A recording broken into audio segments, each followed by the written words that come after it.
Número 1. Em uma colisão frontal entre dois automóveis, a força que o cinto de segurança exerce sobre o tórax e abdômen do motorista pode causar graves lesões nos órgãos internos.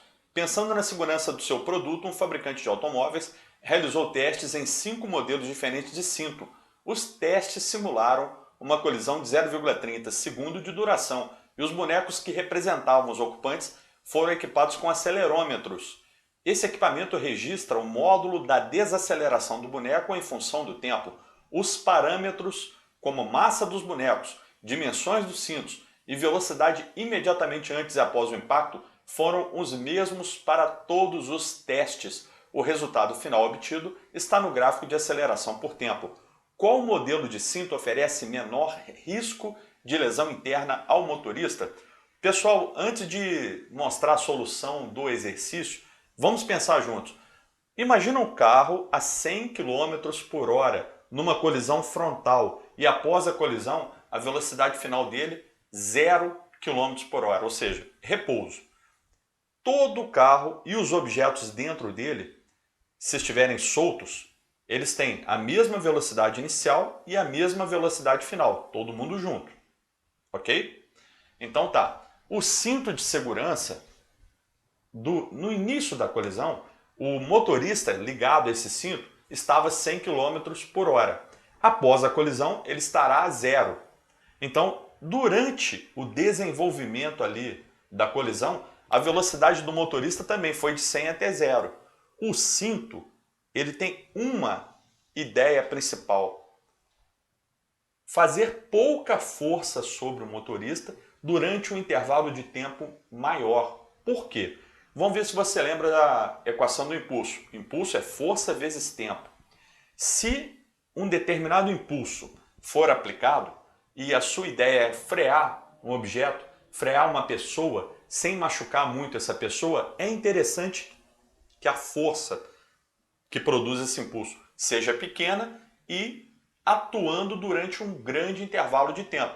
Um exemplo bobo disso é o seguinte: se você deixar cair um ovo, ele vai bater no chão, ovo cru, e quebrar. Mas se você jogar um ovo para o alto, por exemplo, e segurar assim com a mão, você consegue frear o ovo sem quebrar o ovo. Muito usado em malabarismo, né, de circo, essas coisas. Você pode manipular objetos que, se batessem de uma vez só, quebrariam, mas eles não quebram se você frear lentamente. Então a ideia do cinto é a mesma. O cinto vai exercer uma força variável durante essa pessoa, ela até não é constante, mas ele vai exercer essa força durante um grande intervalo de tempo, maior do que seria o choque frontal sem cinto, e com isso, mesmo o impulso sendo igual para forças grandes e forças pequenas, o intervalo de tempo vai ser diferente. Vou mostrar a equação aqui para você ver. Repara bem, o impulso é igual à variação da quantidade de movimento, ok? Impulso da força resultante, no caso a força que é feita sobre o motorista, é igual à variação da quantidade de movimento. Mas o impulso é dado como força vezes intervalo de tempo, só para lembrar, tá? De maneira genérica. Essa aqui é a fórmula da força constante, né? Mas é só para você, para servir de lembrança, de recordação. Nem é tão aplicada a esse exercício porque a força é variável. Mas é só para você lembrar. Impulso de uma força depende da força e depende do tempo, ok? E ele é igual à variação da quantidade de movimento produzida por essa força. Então, observando esse gráfico, nós notamos que é um gráfico de aceleração em função do tempo. Mas lembre-se, força e aceleração têm uma relação dada pela segunda lei de Newton, F igual a ma. Então, lembre-se bem do seguinte: quanto maior a aceleração produzida por uma força, também maior é a própria força. Então, pessoal, nós temos que procurar gráfico aqui que produz pouca aceleração e, de preferência, distribuída no intervalo de tempo grande. E com isso já fica claro que a resposta é o cinto 3, ó. Esse aqui, representado aqui, né? Por quê?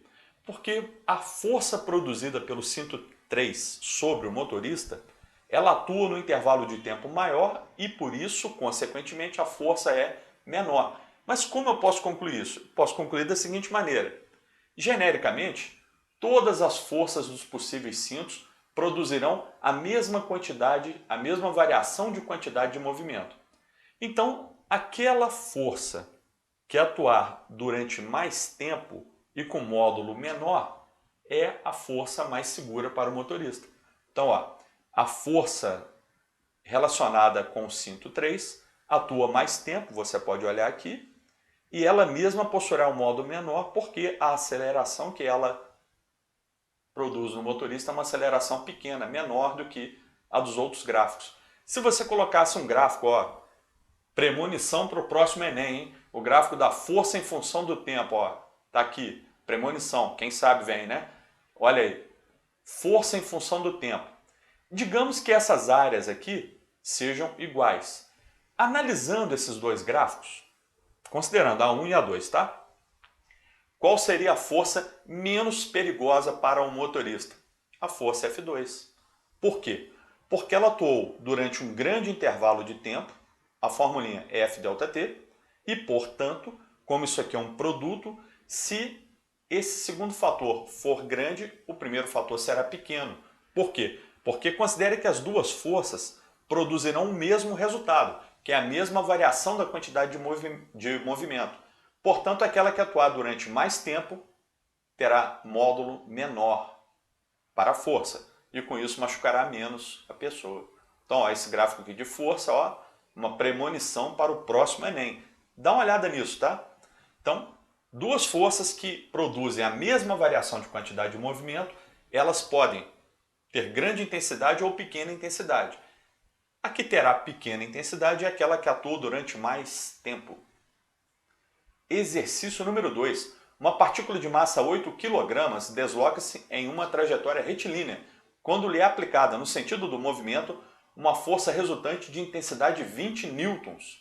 Sabendo que no instante de aplicação da força, a velocidade da partícula valia 5 metros por segundo, determine em letra A o módulo do impulso comunicado à partícula durante 10 segundos de aplicação, letra B, o módulo da velocidade da partícula ao fim do intervalo de tempo referido no item anterior. Então, qual é a situação física descrita?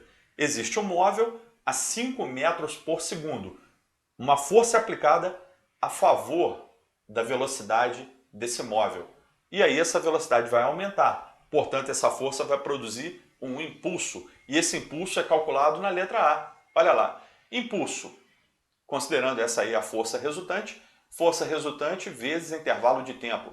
20 vezes 10, 200 newtons vezes segundo. Não é por segundo não, tá? É newton vezes segundo. Esse é o impulso. Considerando que essa força F é a única força atuante que pode variar a velocidade, é claro que esse objeto deve ter, né, peso, com certeza, e normal, com certeza, mas peso e normal se equilibram, então não entram na conta da força resultante. A força resultante para esse movimento é só a força F, a força resultante aqui produzirá uma variação na quantidade de movimento. E agora, olha que interessante. Esse exercício te dá a ideia que força e tempo podem ser utilizados para calcular velocidade, muito diferente das equações da cinemática, que era velocidade, aceleração e tempo, espaço, aceleração e tempo. Aqui é força e tempo. Você pode utilizar para calcular uma determinada velocidade. O impulso é a variação da quantidade de movimento. Então, o impulso é a quantidade de movimento final menos a quantidade de movimento inicial. E lembre-se que quantidade de movimento é mv, massa vezes velocidade. M, constante, a massa do móvel não muda, vezes a velocidade final, que aqui foi chamada de V2, menos m, vezes a velocidade inicial, que foi chamada de V1, e foi dada no enunciado, 5 metros por segundo. Esses aqui são os dados, ó. 8 kg, 20 newtons, 5 metros por segundo. Da letra A, impulso 200. 8 é a massa, 8 vezes 2, menos 8 vezes 5, e com isso eu calculo 30 metros por segundo. Então, lembre-se, você pode, em alguma determinada situação física, usar força, intervalo de tempo para calcular velocidade. E aqui nós nem tocamos no assunto aceleração. E com isso também nem tocamos em todas aquelas equações da cinemática que você estudou lá no início do primeiro ano. Número 3. Um corpo de massa 10 kg se movimenta sobre uma superfície horizontal perfeitamente polida, ou seja, atrito zero, tá? Com velocidade escalar V0 igual a 4 metros por segundo, quando uma força constante de intensidade igual a 10 newtons passa a agir sobre ele na mesma direção do movimento, porém em sentido oposto. Então aqui a situação é a seguinte, tem um móvel se deslocando, num determinado instante alguém aplica uma força durante um certo intervalo de tempo contra esse movimento. Sabendo que a influência do ar é desprezível e que quando a força deixa de atuar, a velocidade escalar do corpo é V igual a menos 10 metros por segundo, determina o intervalo de tempo de atuação da força. Muito interessante. Essa força foi capaz de parar o móvel e inverter o seu sentido. Ou seja, variar a velocidade de 4 até 0 e depois de 0 até menos 10. O menos 10, esse sinal negativo, comparando com mais que está na frente do 4 aqui, que não precisa escrever, né? Significa o seguinte, a velocidade final tem o sentido oposto à velocidade inicial. Para resolver isso, vamos usar a equação do impulso e variação da quantidade de movimento. Aqui os dados, ó, m igual a 10, v0 igual a 4, f igual a 10 e v igual a menos 10. Impulso é a variação da quantidade de movimento. Então, se o exercício falou em força e tempo, aciona um gatilho mental na sua cabeça aí. Vou tratar de impulso, porque impulso tem força e tem tempo. F vezes ΔT é igual a quantidade de movimento final menos quantidade de movimento inicial. Substituindo os dados, você tem, olha só, olha que interessante. F vezes ΔT igual a m vezes v menos m vezes v0. Só que atenção, esse impulso terá que entrar na fórmula com o sinal negativo. Por quê? Porque ele é contra a velocidade inicial. E a velocidade inicial era uma velocidade inicial positiva. Então, esse impulso aplicado contra a velocidade inicial, ele tem que entrar aqui na nossa equação com o sinal negativo.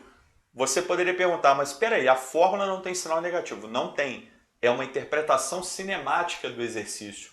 Você deve interpretar o sentido do movimento e o sentido do impulso colocado inicialmente sobre esse corpo. Esse corpo possui a velocidade positiva e recebeu um impulso contra a velocidade. Então esse impulso com certeza é um impulso com sinal negativo. Menos 10 ΔT, valor da força vezes intervalo de tempo, igual a 10 que multiplica menos 10 é a velocidade final, tá? Esse menos é da fórmula de variação, tá vendo aqui? Olha só, ΔQ, final menos inicial, menos. Esse aqui é dado do enunciado, esse menos. Esse é nossa interpretação, senão não funciona, tá? Se você não interpretar assim, vai errar tudo. E esse menos aqui é da fórmula. Resolvendo isso, nós entendemos que a força atuou durante 14 segundos. Essa força, durante 14 segundos, foi capaz de pegar um móvel que estava a 4 metros por segundo, inverter sua velocidade até atingir menos 10 metros por segundo. Exercício 4. Um corpo de massa 38 kg percorre um eixo orientado com velocidade escalar igual a 15 metros por segundo. No instante t0 igual a 0, aplica-se sobre ele uma força resultante cujo valor algébrico varia em função do tempo conforme o gráfico a seguir. Está aqui o desenho. Admitindo que a força seja paralela ao eixo, calcule a velocidade escalar do corpo no instante 14 segundos. Então, observem bem, um corpo de 38 kg, velocidade inicial 15 metros por segundo. Inicialmente, essa força tem um valor variável aqui, ó, representada por esse trapézio, mas ela era positiva, era a favor do sentido positivo, era a favor da velocidade. Depois, essa força inverteu o sentido. Olha que interessante, ela vai se tornar uma força negativa, menos 10. O que significa isso? Significa que ela mudou a sua orientação. O vetor força, num determinado instante, tem módulo, direção e sentido. Do instante 12 em diante, o sentido dessa força mudou. Você poderia perguntar para mim, onde acontece isso? Muito simples, forças elásticas. Imagina a pessoa pulando sobre uma cama elástica. Enquanto a pessoa está descendo e a cama vai amortecendo essa descida, a força elástica tem um determinado sentido. depois esse sentido se inverte. Ok? Vamos lá. Pessoal, olha isso aqui. Para calcular o impulso, nessa primeira área do gráfico, esse impulso será positivo. Por quê? Acima de zero, olha só. Então toda a área A1 aqui, toda essa área A1, será a parte do impulso que entra com sinal positivo na minha equação. Por quê? Porque durante esse intervalo de tempo, de 0 até 12, essa força tinha o mesmo sentido que a velocidade. A segunda área, essa areazinha aqui, um triângulo pequenininho, abaixo de zero, já vai entrar com um valor negativo. Por quê? Porque nesse segmento, nesse pedacinho aqui, ó, nesse intervalo de tempo, essa força passa a atuar contra o movimento. Então, observe bem, o impulso total é área 1 mais área 2. Força variável só dá para calcular por área. Primeira área está aqui, a segunda já com menos 10 para a força, então o sinal dela já sai negativo. O resultado final, 190 newton vezes segundo. Substituindo isso na equação da variação da quantidade de movimento, que relaciona impulso com massa e velocidade, eu posso calcular a velocidade final desse móvel. Impulso é igual a variação da quantidade de movimento. Impulso é a quantidade de movimento final menos inicial. Então é m vezes v, v é a velocidade final, que eu quero calcular, e m vezes v0, velocidade inicial. Substituindo os dados, lembre-se, a massa é 38, tá? Velocidade inicial 15 e o tempo de atuação está aqui, ó, 14 segundos, só entrou aqui no cálculo do gráfico. A velocidade final será 20 metros por segundo. Este exercício é um clássico da física. É bom você saber. Eu recomendo isso, tá?